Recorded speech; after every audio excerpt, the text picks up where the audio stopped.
समय पहले की बात है। एक गांव में रतन नाम का एक बेहद गरीब किसान अपनी पत्नी झुमरी और अपनी 15 साल की पुत्री साक्षी के साथ रहता था। एक दिन झुमरी रतन से बोलती है, आखिर ऐसे कब तक चलता रहेगा जी? हमारी बिटिया 15 साल की हो गई है। कुछ समय बाद उसके हाथ पीले करने का समय आ जाएगा। मैं तुम्हारी बात समझता हूँ झुमरी, तुम चिंता मत करो। मैं आज से खेत में दिन रात काम करूँगा।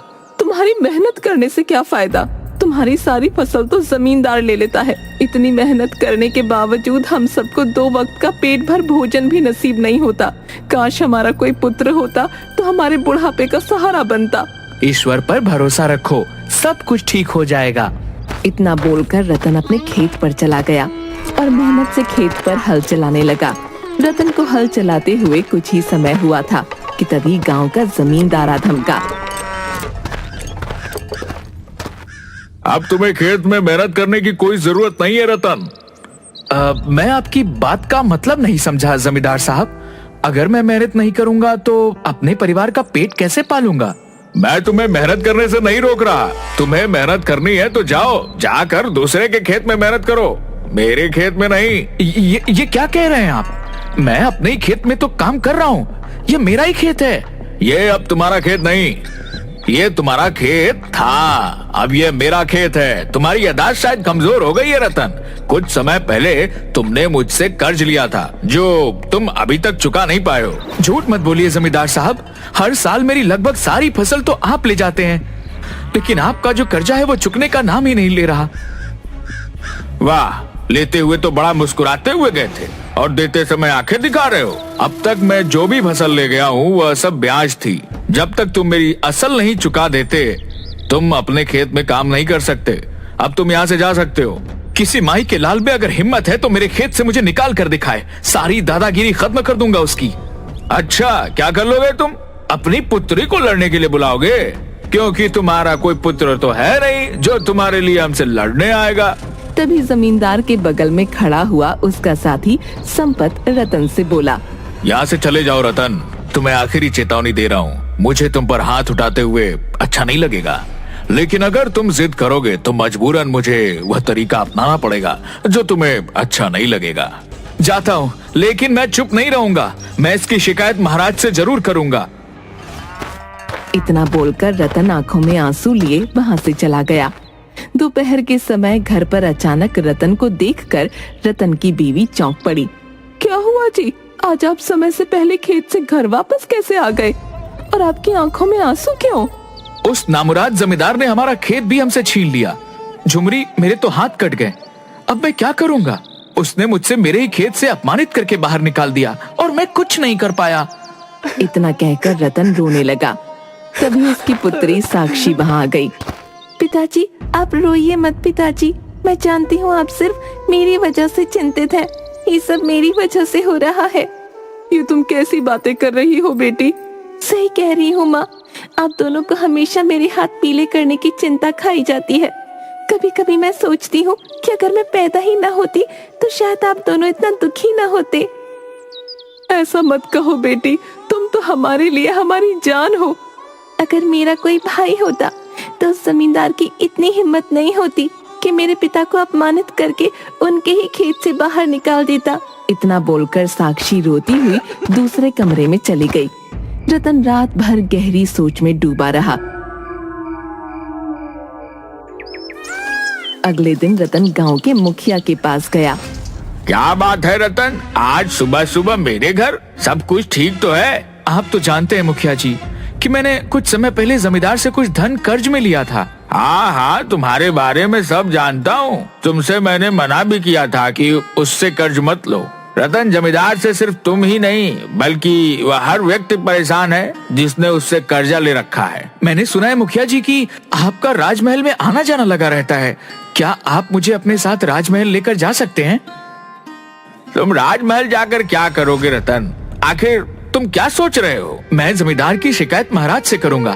उन्हें बताऊंगा कि किस तरह से जमींदार ने मेरे साथ बेईमानी करके मेरे ही खेत से मुझे निकाल दिया है। रतन, मुझे तुमसे पूरी हमदर्दी है, पर तुम राजमहल जाना चाहते हो तो मैं तुम्हें ले जा सकता हूँ और तुम्हें दरबार में राजा से भी मिलवा सकता हूँ, लेकिन वहाँ कुछ होने वाला नहीं है। मैं कुछ समझा नहीं मुखिया जी।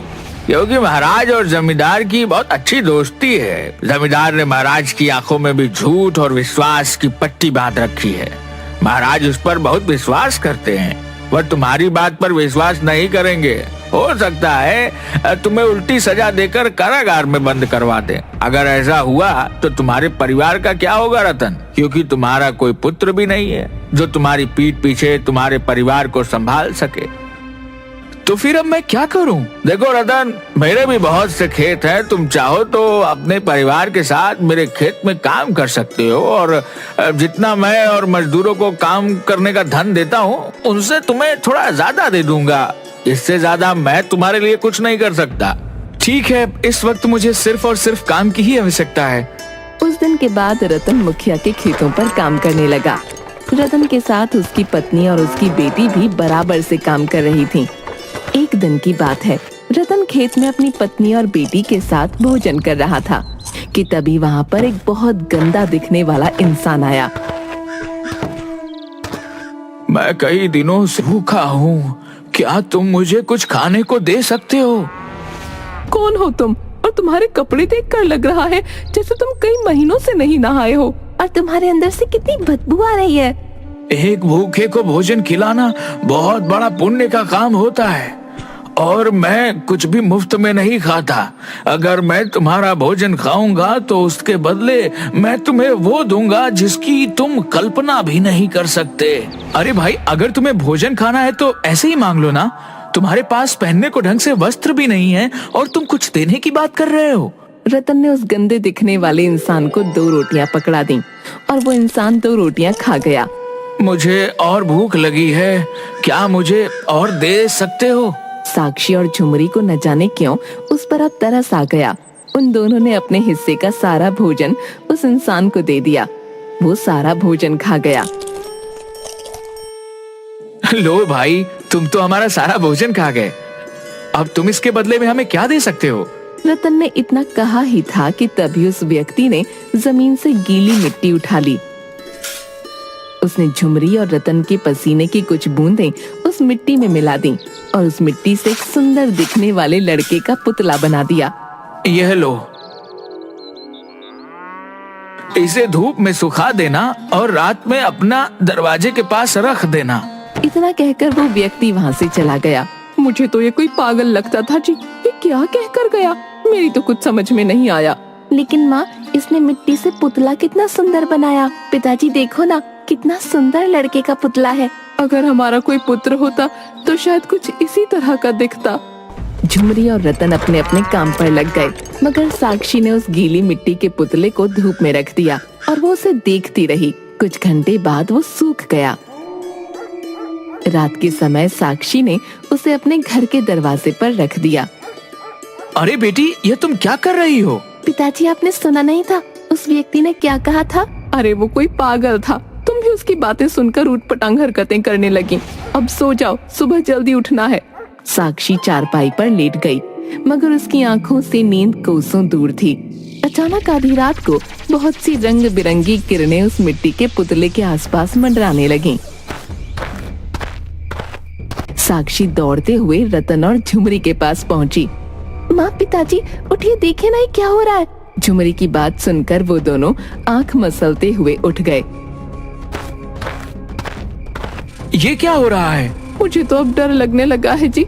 आखिर वो पागल इंसान क्या देकर गया है? झुमरी ने इतना कहा ही था कि तभी देखते ही देखते वो मिट्टी का पुतला एक सुंदर 20 वर्षीय नवयुवक में परिवर्तित हो गया। रतन, झुमरी और साक्षी उसे देखकर बुरी तरह से डर गए। घबराओ मत पिताजी और माँ, मैं तुम्हारा ही बेटा हूँ, एक जादुई बेटा। ऐसा कैसे हो सकता है? क्यों नहीं हो सकता? आपके पसीने का अंश मुझ में है। मैं भले ही आपकी कोख में भले ही 9 महीने ना रहा हूँ, लेकिन मैं आपका ही पुत्र हूँ। न जाने क्यों झुमरी के दिल में उसे देखकर ममता फूट पड़ी और वो दौड़ते हुए उस युवक से लिपट गई।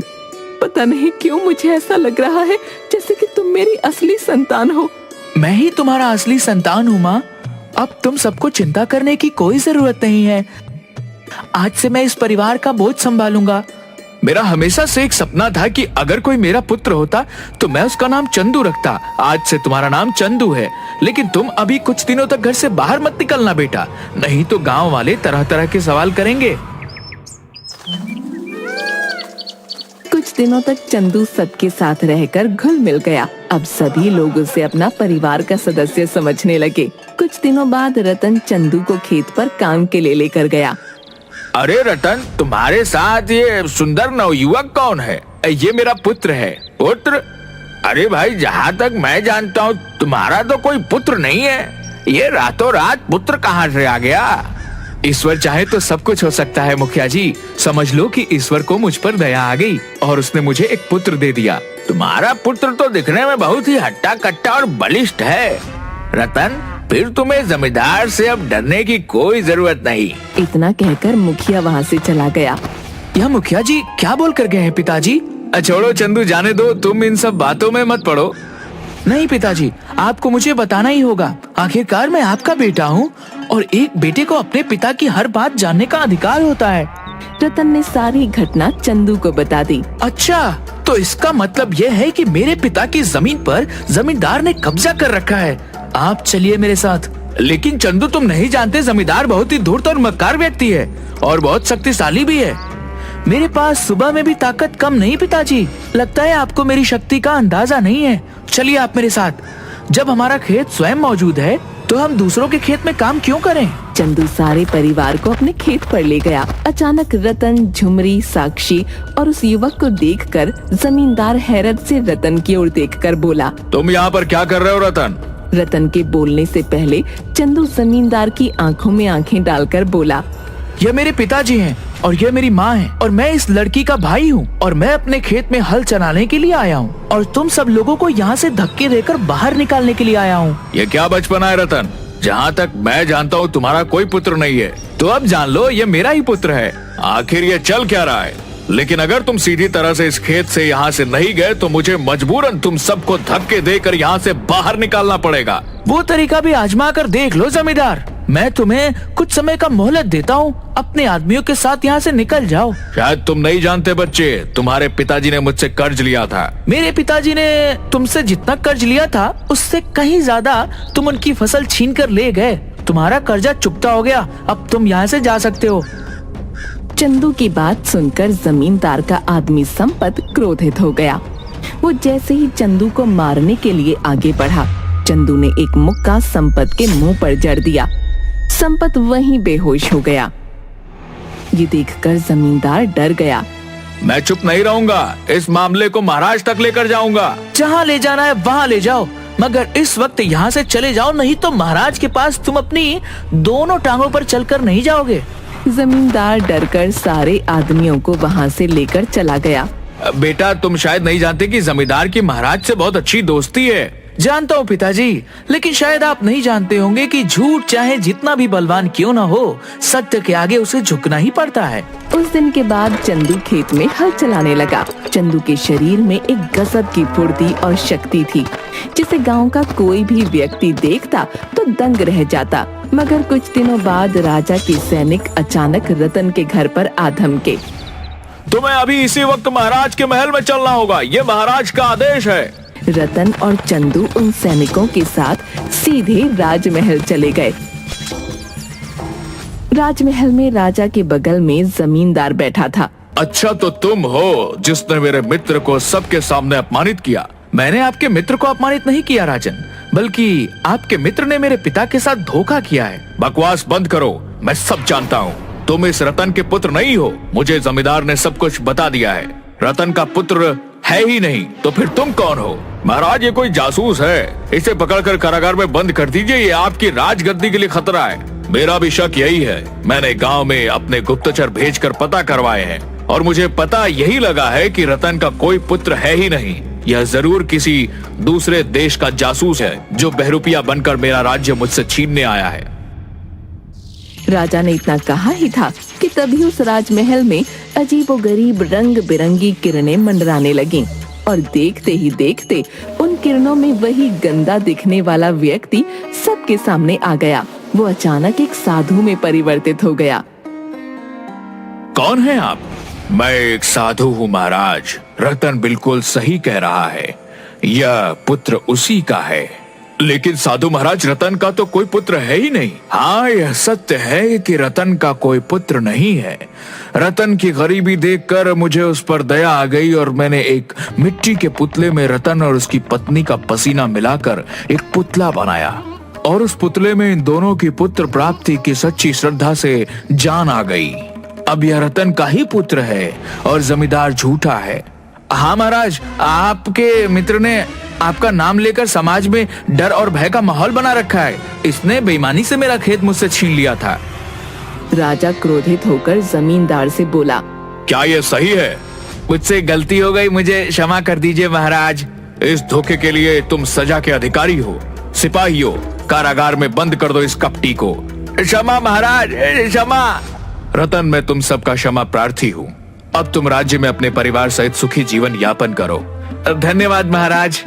इसके बाद रतन अपने परिवार के साथ खेती कर खुशी खुशी रहने लगा। किसी ने सच ही कहा है, झूठ चाहे कितना भी बलवान क्यों न हो, उसका पतन पक्का है।